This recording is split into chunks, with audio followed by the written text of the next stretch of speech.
Bab 411, Senyum Iblis.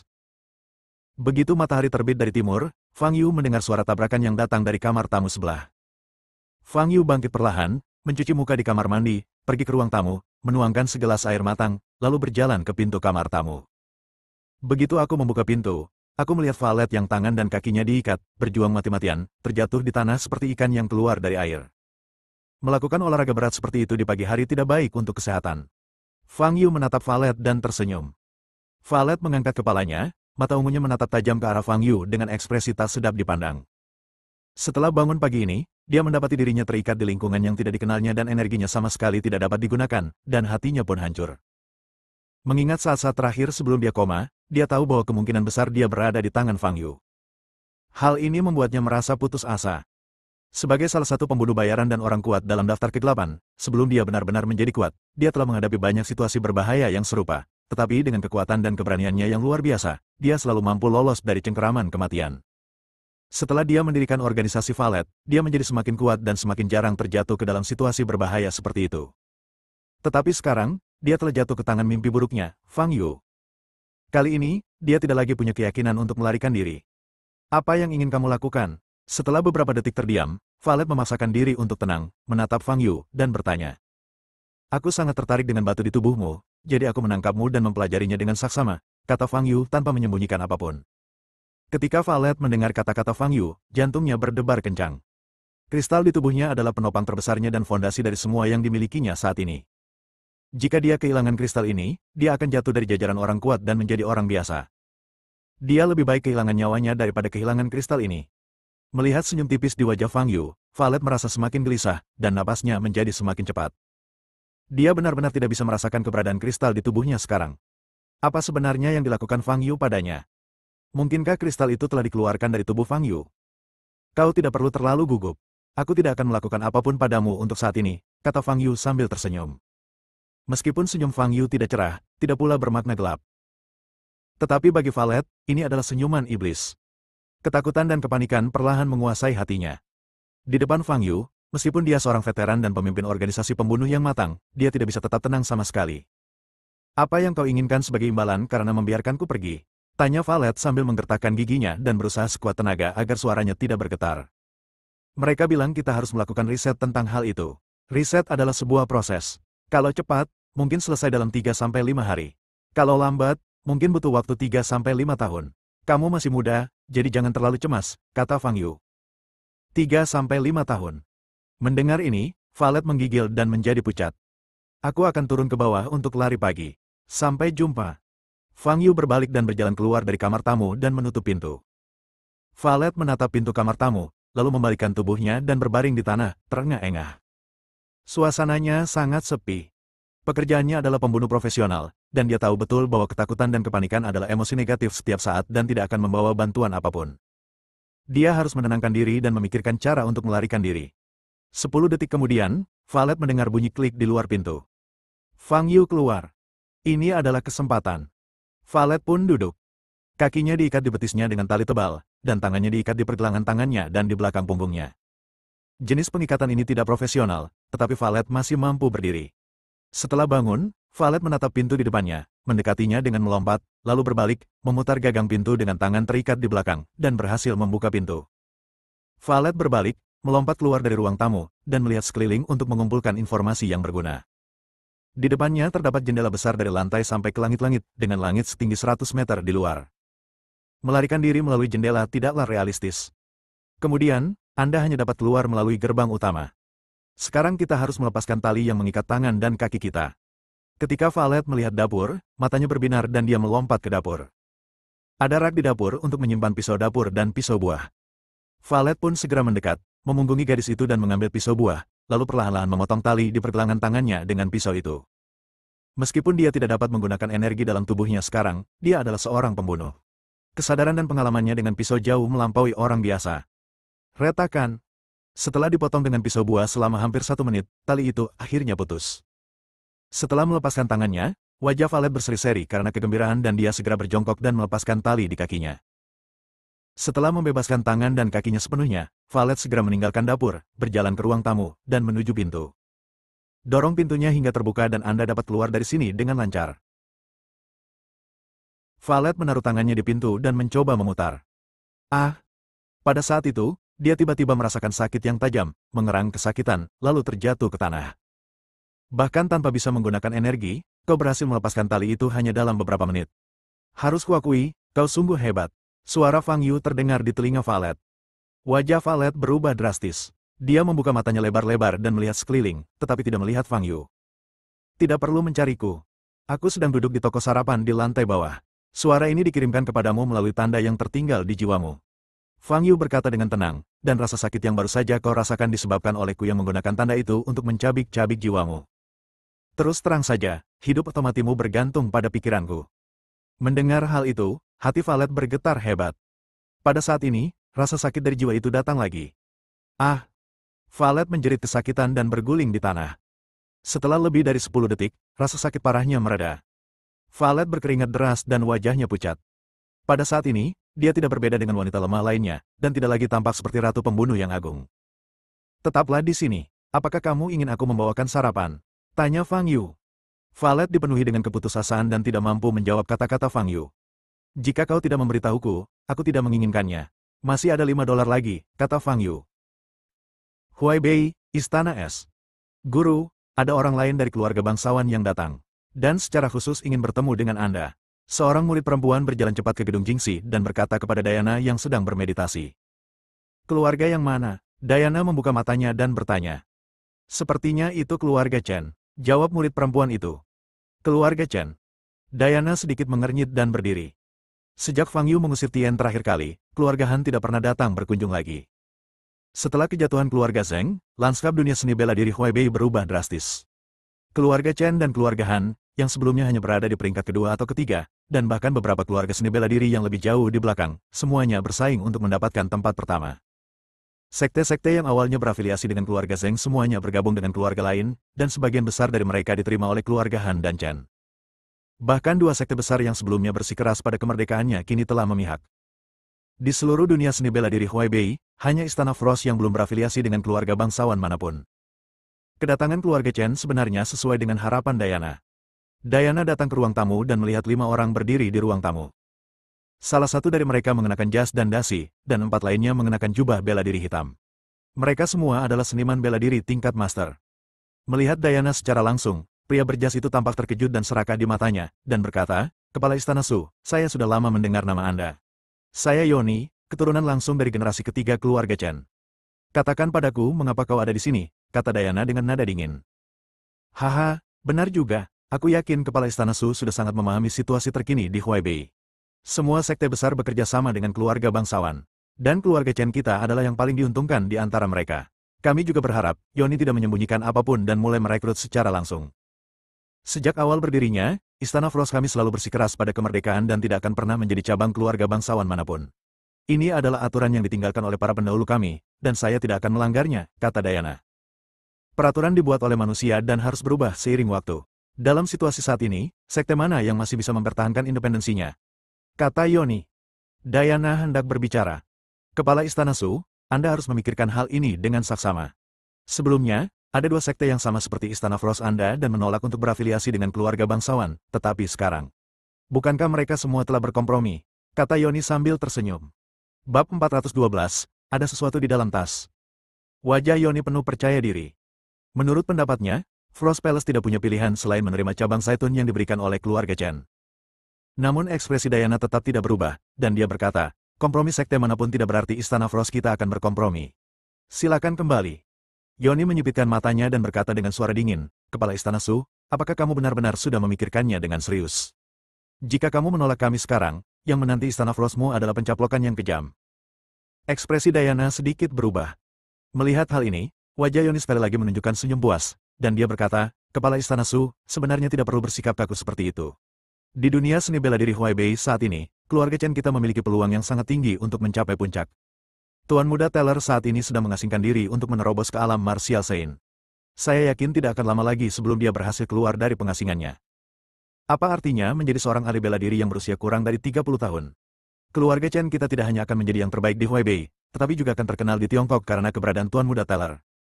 Karena Istana Frost telah menjadi sekte cabang keluarga Chen, kami tidak akan pernah memperlakukanmu dengan tidak adil dan pasti akan memberimu keuntungan yang cukup. Nada bicara Yoni sangat tegas dan percaya diri. Taylor akan segera menerobos ke alam martial Saint. Ini adalah pertama kalinya Diana mendengar berita ini. Jika benar, tentu akan menggemparkan dunia bela diri Tiongkok sebagaimana dikatakan Yoni. Seorang santo bela diri yang berusia kurang dari 30 tahun. Merupakan hal yang langka di seluruh sejarah Tiongkok. Kepala Istana Su, jangan ragu lagi dan bekerja samalah dengan keluarga Chen kami. Bahkan, meskipun Anda menjadi keluarga cabang dari keluarga Chen kami tidak akan melakukan apapun terhadap Istana Frost. Anda tetaplah Istana Frost, dan Anda tetaplah kepala istana. Kami tidak akan terlalu banyak ikut campur. Kata Yoni. Jika aku masih menolak, apa yang akan kau lakukan? Tanya Diana. Sulit untuk mengatakannya. Tidak ada yang suka kekerasan, kata Yoni sambil tersenyum. Silakan kembali, kata Diana dengan tenang. Wajah Yoni berubah. Dia tidak menyangka setelah berkata begitu banyak, Diana masih memutuskan untuk menolak. Kepala Istana Su, Anda. Yoni ingin mengatakan sesuatu. Sudah kubilang sebelumnya, Istana Frost kami tidak akan berafiliasi dengan keluarga bangsawan manapun. Silakan segera pergi, kata Diana dengan suara dingin. Ekspresi Yoni terus berubah. Keempat guru di belakangnya semuanya memasang ekspresi tidak bersahabat di wajah mereka. Beberapa detik kemudian, Yoni tiba-tiba menyeringai dan berkata, baiklah, Kepala Istana Su, ini keputusanmu. Aku harap kamu tidak akan menyesalinya nanti. Setelah mengatakan itu, Yoni berbalik dan berjalan keluar. Keempat guru itu saling memandang, mengikutinya, dan meninggalkan ruang resepsi bersama-sama. Diana berdiri di sana, memperhatikan orang-orang itu pergi dengan alisnya berkerut. Tuan muda ketiga, apakah Anda benar-benar akan pergi seperti ini? Kepala keluarga telah memerintahkan kita untuk. Setelah berjalan keluar dari ruang tamu, seorang tuan maju dan berkata kepada Yoni dengan ragu-ragu. Aku sudah mengatakan semua yang perlu kukatakan, tetapi Diana masih begitu bertekad. Apa yang bisa kulakukan? Yoni berkata dengan dingin, apakah kau benar-benar ingin bertindak? Wanita ini adalah seorang ahli bela diri. Kalian berempat mungkin bukan tandingannya. Lalu sang patriark.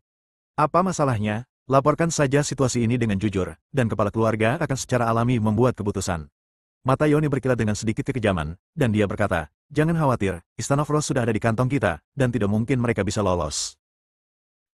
Ketika Fang Yu kembali ke apartemen, Valet sedang duduk di sofa di ruang tamu dengan mata sayu dan wajah pucat. Apakah kamu sudah menerima takdirmu? Itu bagus. Selama penelitian selanjutnya, cobalah untuk lebih bekerja sama. Ini akan menyelamatkanmu dari banyak rasa sakit yang tidak perlu. Kata Fang Yu. Valet menoleh secara otomatis dan menatap Fang Yu, matanya yang ungu penuh ketakutan. Setelah merasakan sakit hebat tadi, dia mengerti sesuatu. Maksudnya, dia sudah benar-benar tamat. Hidupnya dikendalikan oleh orang lain dan dia kehilangan otonomi yang paling penting. Sekarang bahkan jika dia memulihkan energinya dan melarikan diri dari sini, itu akan sia-sia. Selama Fang Yu tidak menghilangkan tanda di jiwanya, dia tidak akan pernah bisa berubah. Setelah menyadari hal ini, Valet merasa benar-benar putus asa. Segala sesuatu yang telah diperoleh di masa lalu kini tampak tidak ada nilainya. Dia bahkan merasa lebih baik mati saja. Fang Yu duduk di sofa di seberang Valet dan berkata sambil tersenyum, ayo, jawab beberapa pertanyaanku. Valet menundukkan kepalanya, dia tidak ingin menjawab pertanyaan apapun. Kau mungkin tidak ingin merasakan sakit yang baru saja kau alami lagi, kan? Tanya Fang Yu. Valet menggigil dan mendongak. Batu di tubuhmu pasti tidak ada secara alami. Kapan dan di mana kamu mendapatkannya? Tanya Fang Yu. 15 tahun yang lalu, aku berpartisipasi dalam sebuah operasi di Afrika. Operasi itu gagal, aku jatuh ke tangan musuh, dan terlempar ke dalam ranjau. Kemudian aku menemukan kristal ini, dan kristal itu secara aktif memasuki tubuhku. Setelah itu, aku dapat menggunakan energi yang terkandung di dalamnya. Valet berkata dengan suara rendah. Perubahan di tubuhmu juga dimulai setelah kristal ini memasuki tubuhmu, kan? Kata Fang Yu sambil menatap rambut ungu dan mata ungu Valet. Ya, jawab Valet. Fang Yu mengajukan beberapa pertanyaan kepada Valet dan mendapat jawaban darinya. Namun, informasi ini tidak penting. Bahkan Valet sendiri tidak mengerti komposisi dan asal-usul kristal ini. Lupakan saja, tidak perlu mencari tahu komposisinya. Aku hanya perlu menemukan cara untuk menyerapnya. Fang Yu segera memulai penelitiannya. Dia menggunakan teknik melahap jiwa untuk menyerap sebagian energi Valet, lalu mengunci energi ini dalam tubuhnya sendiri dan mencoba menguraikannya untuk penelitian.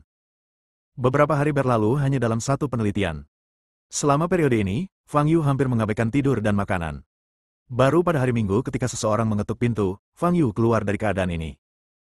Fang Yu, mengapa kamu tidak menjawab telepon selama 2 atau 3 hari?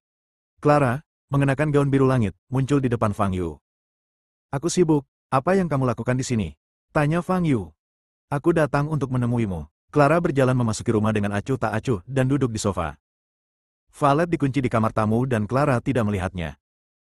Fang Yu menutup pintu, menatap rambut pendek Clara, dan berkata, apakah kamu mengubah gaya rambutmu? Wajah Clara sedikit berubah. Dia menggigit bibir merah mudanya dan bertanya dengan lembut, bagaimana? Apakah terlihat bagus? Rata-rata, kata Fang Yu. Ekspresi Clara membeku. Biasanya, Fang Yu seharusnya memujinya, tetapi dia tidak menyangka akan mendapat tanggapan hambar seperti itu. Namun, mengingat orang ini adalah Fang Yu, cukup baik jika dia tidak mengatakan dia jelek. Setelah menendang-nendangkan kakinya sambil duduk di sofa, Clara tiba-tiba teringat sesuatu. Matanya yang indah terbelalak saat dia bertanya, Fang Yu, ketika mata kuliah pilihan dibuka beberapa hari yang lalu, Fakultas Seni memiliki mata kuliah yang disebut sastra dan menulis. Profesor tamu yang mengajar mata kuliah itu bernama Fang Yu. Kejadian ini menimbulkan sensasi di seluruh universitas. Apakah orang ini benar-benar kamu? Ini aku, jawab Fang Yu.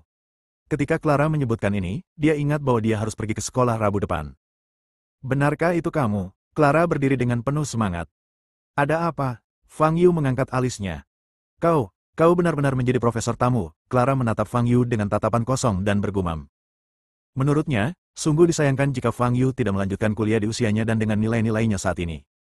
Namun tanpa diduga, Fang Yu langsung menjadi profesor tamu di Sekolah Sastra Universitas Nandu. Anda harus tahu bahwa Universitas Nandu, sebagai salah satu dari 10 universitas terbaik di Tiongkok, memiliki persyaratan akademis yang sangat tinggi untuk para profesor. Masuk akal jika mustahil bagi seorang mahasiswa seperti Fang Yu, yang baru saja menyelesaikan ujian masuk perguruan tinggi, untuk menjadi seorang profesor, bahkan sekadar profesor tamu. Jika saya tidak kuliah, saya harus mencari sesuatu untuk dilakukan, jika tidak, kuliah akan membosankan, kata Fang Yu. Clara menatap Fang Yu, tak bisa berkata apa-apa. Jika kamu tidak punya hal lain untuk dilakukan, kamu bisa kembali. Aku masih punya hal yang harus dilakukan, kata Fang Yu. Clara masih belum pulih dari keterkejutannya, dan berkata, Fang Yu, kelasmu tampaknya sangat populer. Banyak siswa ingin melihat levelmu. Apa kau yakin? Fang Yu tersenyum sedikit. Ia telah banyak berguru pada penulis-penulis terkenal sepanjang sejarah. Meskipun tingkat kesusastraannya tidak terlalu tinggi, tidak menjadi masalah baginya untuk mengajar sekelompok anak muda berusia 20-an ini. Awalnya aku ingin mengikuti kelasmu, tetapi tidak jadi. Aku akan mengikuti kelasmu pada hari Rabu. Clara berkata dengan tegas, hehe, aku ingin melihat levelmu. Baiklah, kembalilah. Fang Yu mengantar tamu itu pergi tanpa sopan santun. Bab 413, Keluarga Chen menghasilkan orang suci. Aku sangat lelah setelah datang jauh-jauh ke rumahmu, tetapi kau membiarkanku pergi bahkan tanpa memberiku secangkir teh. Itu keterlaluan, kata Clara dengan marah. Jika kau tidak pergi, aku akan pergi, kata Fang Yu. Dia baru ingat bahwa dia tidak pergi ke kebun sayur untuk menyiram sayuran selama beberapa hari. Sayuran hijau tersebut baru saja mulai bertunas, dan periode waktu ini sangat penting. Mau kemana? Aku ikut denganmu. Clara segera mengikuti Fang Yu dan meninggalkan apartemen. Fang Yu membawanya ke taman ekologi terdekat, berjalan di berbagai jalan setapak, dan tiba di kebun sayur di kaki gunung. Apakah ini kebun sayur? Wajah Clara penuh dengan keterkejutan. Ya, itu dibangun belum lama ini, kata Fang Yu. Setelah mengatakan itu, Fang Yu mengambil ember di kebun sayur, mengisinya dengan air dari sungai kecil di sebelahnya, dan mulai menyiram sayuran di kebun. Clara menatap Fang Yu yang tengah menyiram tanaman dengan bingung. Semakin lama aku bersama Fang Yu, semakin sedikit aku memahaminya. Sulit baginya untuk memahami mengapa seorang anak laki-laki berusia 20-an memiliki hobi beragama Buddha. Biasanya, bukankah orang-orang seperti generasi kakeknya suka mengutak-atik kebun sayur dan kebun buah? 10 menit kemudian, Fang Yu menyelesaikan pekerjaannya dan menatap kebun sayurnya sambil berkacak pinggang. Semua sayuran tumbuh dengan baik, kecuali belimbing, yang tidak menunjukkan perkembangan apapun. Ini memang buah yang membutuhkan ribuan tahun untuk tumbuh. Tepat ketika Fang Yu dan Clara berada di kebun sayur, di rumah keluarga Chen di Huaibei. Boom! Sebuah suara keras terdengar dari ruang batu tempat Teller sedang menyendiri. Seluruh keluarga terguncang oleh suara keras itu, dan semua anggota keluarga bergegas ke rumah batu. Hahaha, akhirnya aku kembali ke tahap Naschen Sol. Sosok itu melayang di atas rumah batu, menatap ke langit dan tertawa. Itu Teller yang mengenakan setelan hitam. Pada saat ini, tubuh Teller dikelilingi oleh energi sejati hitam, yang melonjak dan menakutkan. Dia berdiri di udara bagaikan dewa yang ganas, memberikan tekanan hebat kepada para anggota suku di bawahnya. Barta dan istrinya berdiri di tanah, menatap putra mereka dengan mata terkejut. Tuan Chen juga bergegas mendekat, tampak sangat bersemangat. Hanya dalam beberapa hari, Teller berhasil menerobos. Keluarga Chen mereka akhirnya menghasilkan seorang martial saint. Mulai hari ini, keluarga Chen akan menjadi yang teratas di dunia seni bela diri Huaibei. Benar-benar berdiri di puncak. Teller, kau baik-baik saja. Lori mendongak ke arah Teller yang melayang di udara, sorot matanya penuh kekhawatiran. Taylor melirik ke bawah dengan tatapan dingin di matanya. Setelah memasuki tahap Naschen Soul, kekuatannya akan meningkat pesat. Peningkatan yang paling nyata adalah pada topeng mayat hidup yang pernah diperolehnya sebelumnya. Begitu pula pada cincin roh air dan cincin roh bumi. 3 cincin roh. Taylor langsung teringat pada cincin ethereal yang hilang. Kini saatnya baginya untuk mendapatkan kembali cincin halus itu. Selama dia mengumpulkan 3 cincin roh, ditambah topeng orang mati, dan beberapa warisan yang akan dia dapatkan nanti, Taylor akan segera dapat benar-benar menjadi orang nomor 1 di Huaibei, dan bahkan di dunia seni bela diri Tiongkok. Dia akan menjadi tak terkalahkan di dunia dan tidak akan pernah memiliki lawan lagi, sehingga menyelesaikan tujuannya dari kehidupan sebelumnya. Fang Yu, Dao Tian, tunggu saja aku. Aku akan membalasmu 10 kali lipat atas penghinaan yang kau derita sebelumnya. Aku akan memberitahumu apa artinya menjadi seorang pejuang puncak yang benar-benar kuat. Taylor jatuh dari udara. Taylor, apakah kau berhasil menerobos ke alam martial Sein? Tanya Tuan Tua Chen. Taylor melirik Tuan Chen, mengangkat sudut mulutnya, dan berkata, ya. Ekspresi Tuan Chen berubah dari kegembiraan menjadi ekstasi. Suku lainnya bereaksi dan mulai bersorak. Keluarga Chen telah melahirkan seorang suci. Seorang santo bela diri yang jarang terlihat dalam 1 abad. Mulai hari ini, keluarga Chen akan benar-benar lepas landas. Melihat sekelompok anggota suku yang gembira di depannya, seringnya menghina muncul di wajah Taylor. Dia adalah orang yang terlahir kembali dan tidak memiliki perasaan kekeluargaan terhadap kelompok orang ini. Pada saat ini, dia memandang sekelompok orang itu seolah-olah sedang melihat sekelompok anjing yang meminta-minta makanan. Tentu saja, Taylor masih perlu menggunakan sumber daya keluarga Chen untuk melakukan beberapa hal dan tidak akan meninggalkan keluarga Chen untuk saat ini. Kalian dapat mengumumkannya ke seluruh dunia, kata Taylor. Tentu saja, wajah Barta juga tampak bersemangat. Bagaimanapun juga, Taylor tetaplah putra kandungnya. Putranya menjadi seorang santo bela diri, dan sebagai seorang ayah, tentu saja dia merasa sangat bangga. Pada saat yang sama, dia juga gembira tentang masa depan cerah keluarga Chen. Taylor baru berusia 27 tahun, tetapi dia telah mencapai alam martial Sein. Dalam 10, 20, 30 tahun lagi, seberapa mengerikan keadaannya nanti? Pada saat itu, akankah keluarga Chen menjadi keluarga nomor 1 di Tiongkok? Memikirkan hal ini, wajah Barta memerah dan dia tidak bisa berkata apa-apa. Kita bisa mengikuti contoh keluarga Zheng dan segera mengadakan perjamuan. Undang semua keluarga dan pasukan besar di Huaibei untuk datang dan memberi selamat kepada kita. Pada saat ini, seorang anggota klan mengusulkan dengan keras. Ya, ayo kita lakukan, seru banyak anggota suku. Barta juga berpikir bahwa rencana ini dapat dilaksanakan, jadi dia menoleh ke Taylor dan meminta persetujuannya. Sekarang, Barta masih menjadi kepala keluarga nominal. Namun pada kenyataannya, sejak Taylor berhasil menerobos ke alam martial Sein, kekuasaan kepala keluarga telah dialihkan kepada Taylor. Taylor, bagaimana menurutmu? Tanya Barta. Ayo kita lakukan. Lagi pula, bukankah giliran keluarga Chen kita yang menjadi tuan rumah konferensi bela diri Huaibei tahun ini? Ayo kita lakukan 2 acara itu bersama-sama, kata Taylor. Maksudmu, kita tidak hanya akan mengadakan perjamuan, tetapi juga akan mengadakan konferensi seni bela diri Huaibei pada saat yang sama. Barta bertanya dengan mata terbelalak. Ya, Taylor mengangguk. Baiklah, menurut tanggal yang telah dijadwalkan, turnamen bela diri tersebut baru akan dilaksanakan 2 bulan lagi, kata seorang warga suku. Tidak apa-apa, lakukan saja apa yang dikatakan Taylor. Memangnya kenapa kalau 2 bulan lebih awal? Toh, itu semua masih dalam tahun ini. Pada saat ini, Tuan Tua Chen berbicara. Baiklah, aku mengerti. Aku akan segera merilis beritanya. Taylor, tolong beri aku waktu yang spesifik untuk acaranya, kata Barta, menahan kegembiraan batinnya. Kita adakan acara pada tanggal 15 bulan ini, yang jatuh pada hari Jumat ini, di rumah keluarga Chen kita. Bibir Taylor melengkung ke atas, dan senyum nakal dan dingin muncul di wajahnya yang tampan dan mempesona. Berita bahwa Taylor telah berhasil maju dan menjadi seorang martial Sein menyebabkan gempa besar dalam dunia seni bela diri Tiongkok. Seorang santo seni bela diri yang berusia kurang dari 30 tahun. Ini tidak bisa lagi digambarkan sebagai bakat luar biasa, ini hanya bisa digambarkan sebagai monster dan orang mesum. Melihat seluruh sejarah Tiongkok, sulit menemukan keberadaan monster seperti itu.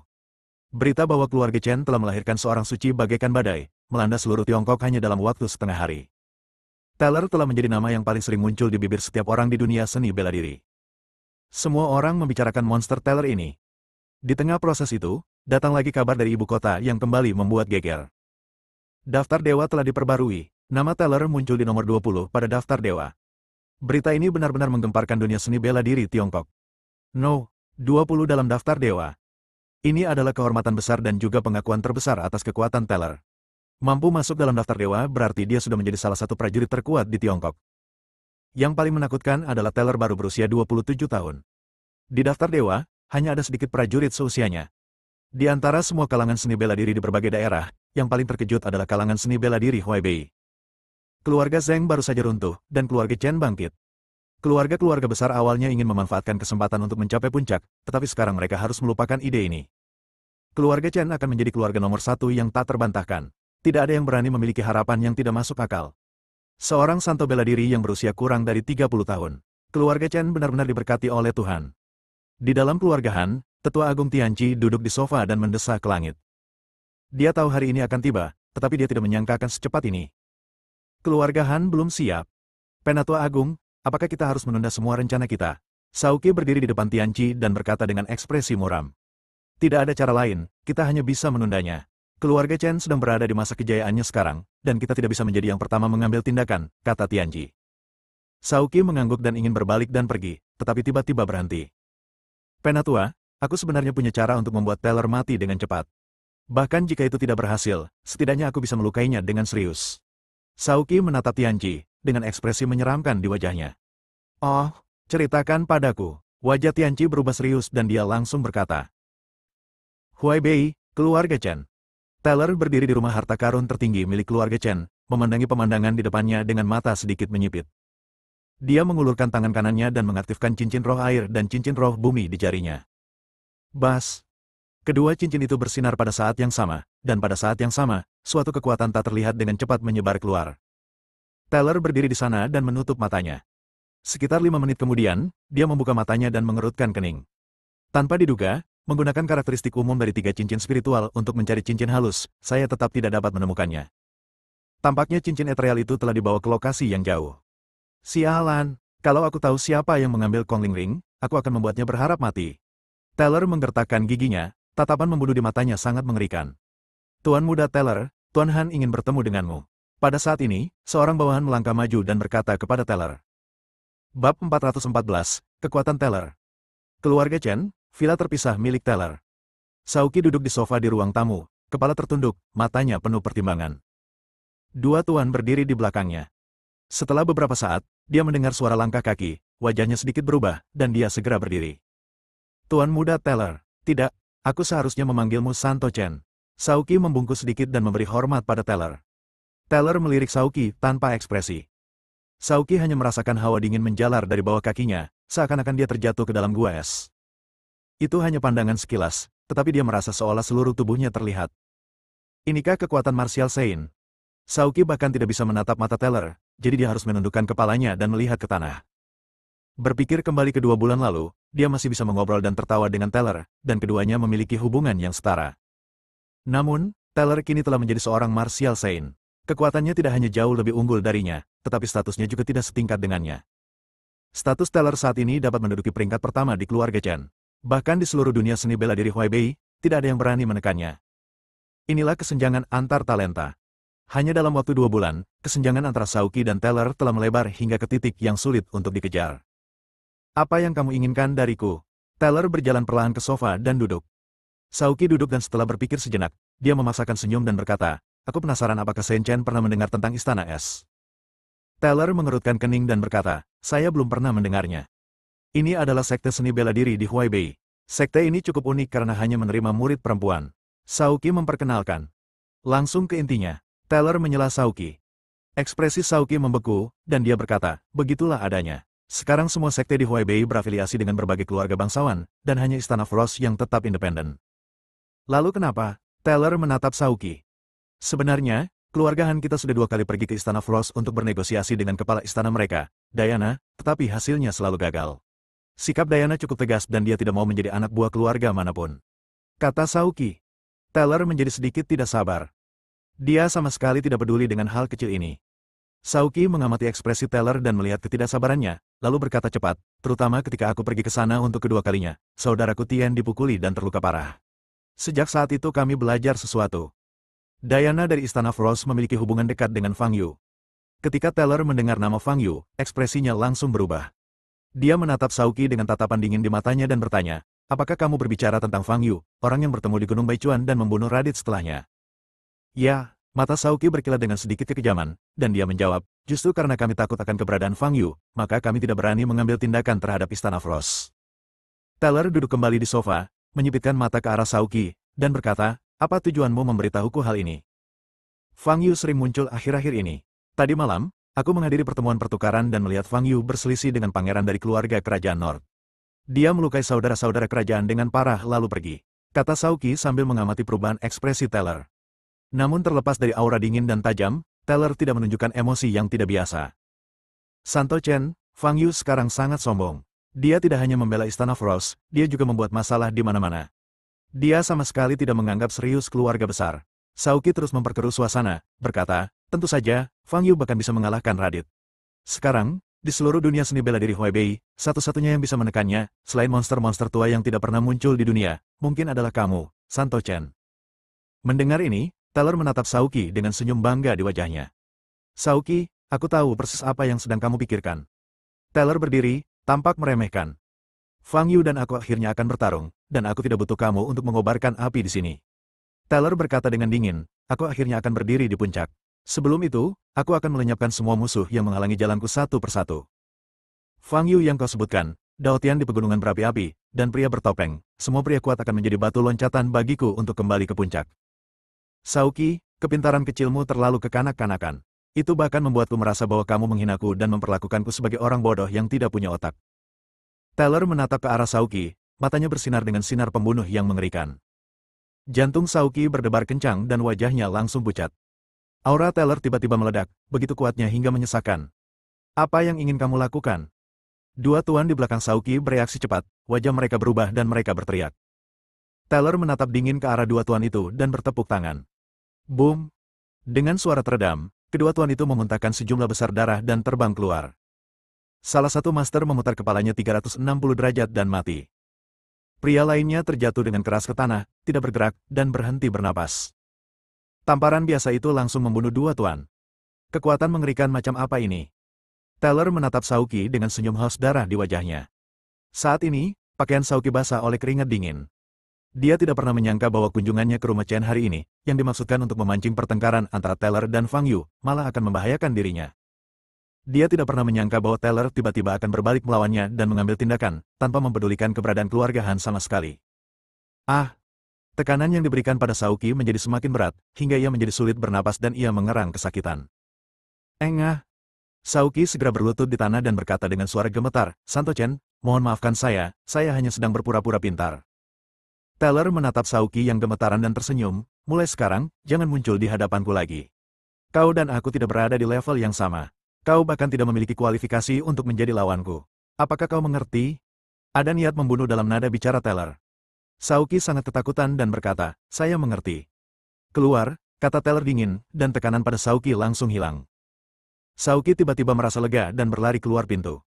Taylor menatap punggung Saoki dengan senyum menghina di wajahnya. Setelah kembali ke tahap Naschen Sol, badut seperti Saoki seperti semut di depannya dan bisa dibunuh hanya dengan satu jari. Karena telah menjalani dua kehidupan selama lebih dari 1000 tahun, ia memiliki pemahaman mendalam tentang sifat manusia. Rencana Saoki yang sok benar itu tampak sangat kekanak-kanakan di matanya dan dia bisa melihatnya sekilas. Namun, Taylor masih ingat istana embun beku dan Diana yang disebutkan oleh Saoki. Fang Yu adalah musuh bebuyutannya, jadi tentu saja dia akan melakukan apa saja yang dapat membuat musuhnya tidak nyaman. Istana Es. Setelah aku menyelesaikan masalah lain, aku akan mulai denganmu. Cahaya haus darah melintas di mata Taylor. Undangan perjamuan dan pemberitahuan konferensi seni bela diri yang dikeluarkan oleh keluarga Chen telah diumumkan ke seluruh dunia. Keluarga seni bela diri di berbagai daerah, terutama di Huaibei, telah terjebak dalam diskusi sengit. Perjamuan keluarga Chen memang sudah ditunggu-tunggu. Bagaimanapun, seorang wali bela diri muncul di keluarga yang memang layak dirayakan. Itu juga memungkinkan orang-orang dari keluarga besar untuk menunjukkan ketulusan mereka dan berdiri di pihak mereka.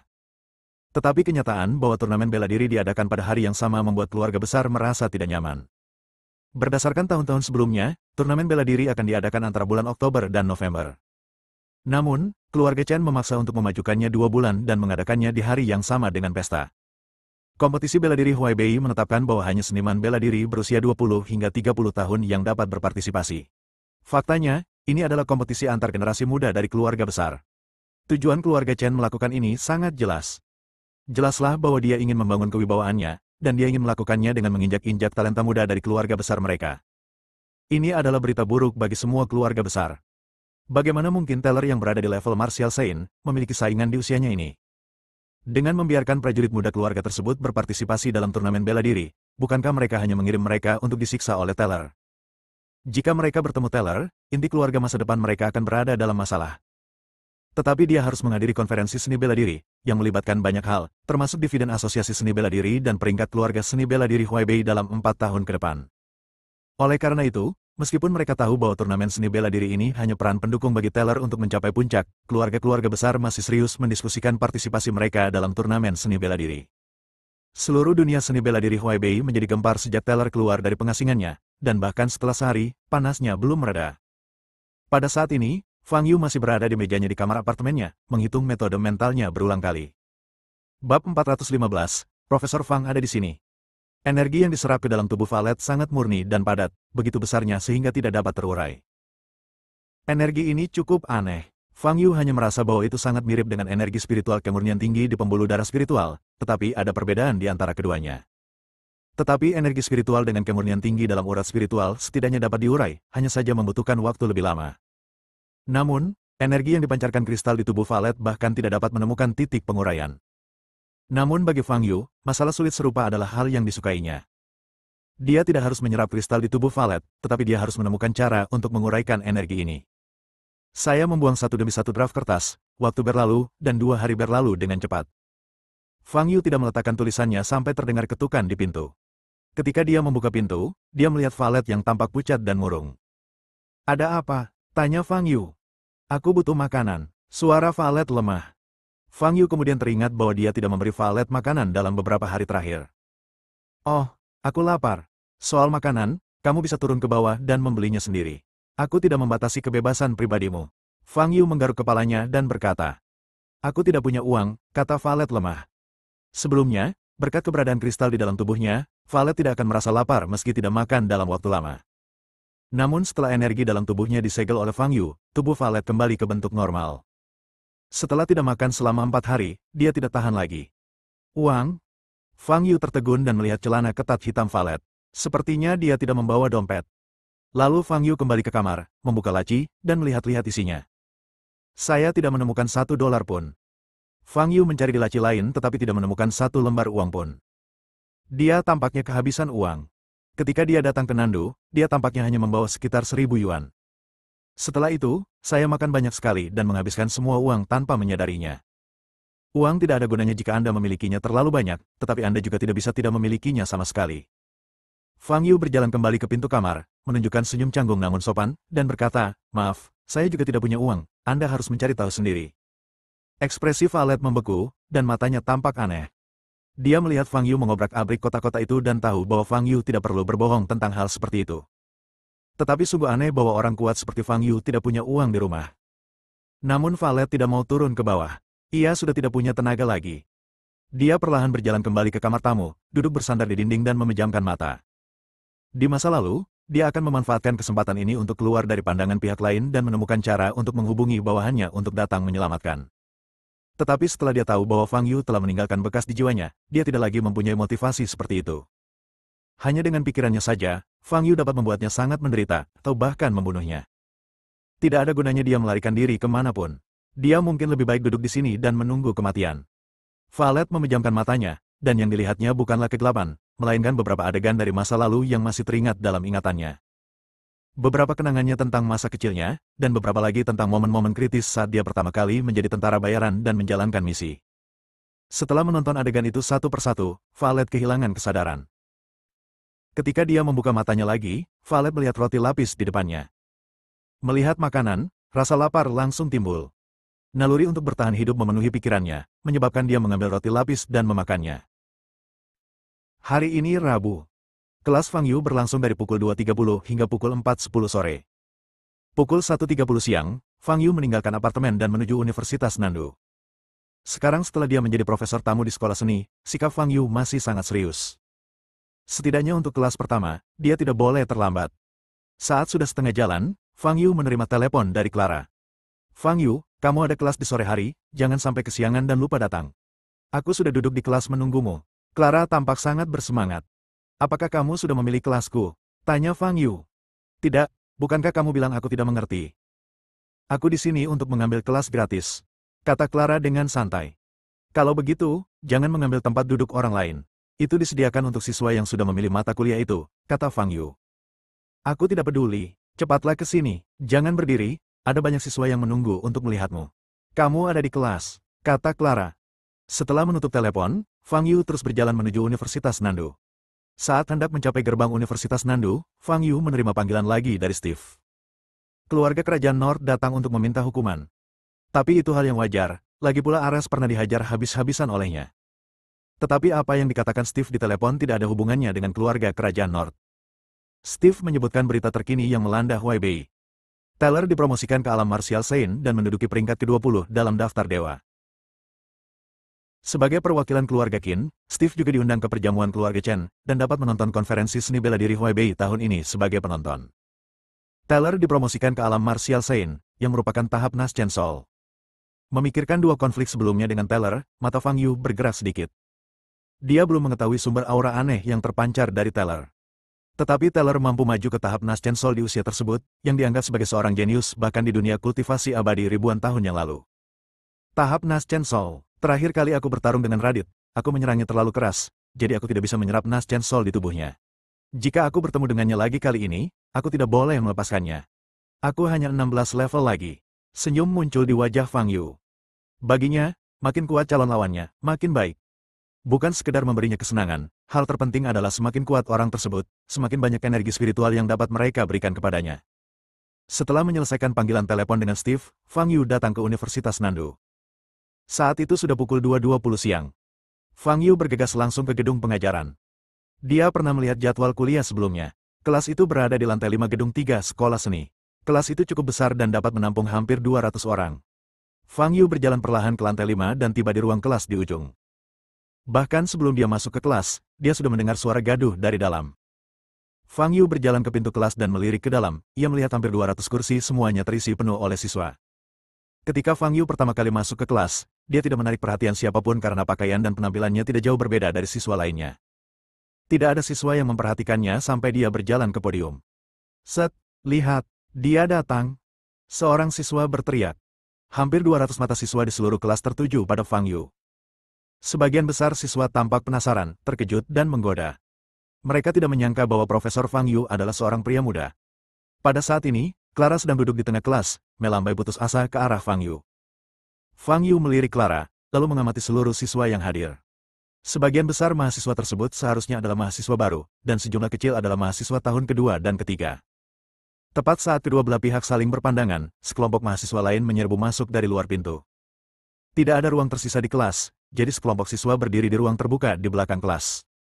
Ada banyak siswa yang berdiri di dekat jendela kelas. Mereka melihat ke dalam kelas, melirik Fang Yu, mengobrol, dan tertawa. Ruang kelas tampak telah menjadi kebun binatang. Fang Yu adalah satu-satunya hewan yang diperhatikan oleh wisatawan yang penasaran. Pada saat ini, buran dari Departemen Sumber Daya Manusia bergegas masuk dari luar dan datang ke sisi Fang Yu. Baiklah, Profesor Fang, saya senang Anda ada di sini. Saya khawatir Anda tidak dapat menemukan ruang kelasnya, kata Buran sambil tersenyum. Mengapa ada begitu banyak orang? Fang Yu bertanya sambil sedikit mengernyit. Oh, ketika saya memilih kelas minggu lalu, sekolah seni membuat papan iklan untuk Anda dan mengunggah informasi tentang kursus Anda di berbagai akun publik kampus. Tetapi juga karena Anda, Profesor Fang, sangat menawan dan populer sehingga Buran terkekeh. Dengan begitu banyaknya mahasiswa, gajinya harus digandakan. Dan saya kekurangan uang akhir-akhir ini, kata Fang Yu. Mengenai gaji, kita bisa bicarakan lebih lanjut nanti. Kelas akan segera dimulai, jadi saya tidak akan menahan Anda di sini. Profesor Fang, saya doakan Anda sukses besar di kelas pertama Anda. Buran tersenyum canggung dan berbalik untuk pergi. Tidak lama setelah Buran keluar dari kelas, teriakan kaget tiba-tiba terdengar di dalam kelas. Bersambung.